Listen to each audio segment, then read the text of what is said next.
Hey guys, welcome back to the channel, and today I'm going to show you how to buy bitcoins on Kraken in 2025. It's going to be a quick video. We're not going to waste much time on this one. Just going to give you guys a very quick step-by-step guide on how to get this done. So let's jump straight into it.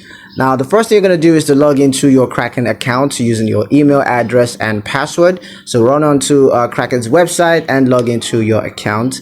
And then once you're logged in, you just want to navigate to the trading page. So navigate to the trading page by clicking on the trade tab. Next, you're going to select the Bitcoin markets, such as, BTC euros or BTC USD, whatever it is. Just go ahead and choose the Bitcoin market. And then you're going to enter the amount of Bitcoins that you want to buy. Once you're done with that, you're going to set the order type.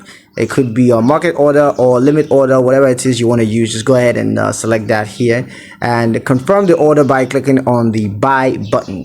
And once that's done, you just got to wait for the order to be executed, and you can verify the transaction by simply checking your Kraken account balance and transaction history. That's pretty much it on how to buy bitcoins on Kraken in 2025. Hope you guys liked the video. Hope you found the information useful enough. If you did, like the video, comment down below, let me know what you thought. Share the video with your friends and subscribe to the channel if you haven't done so already. And I'll see you guys in the next one.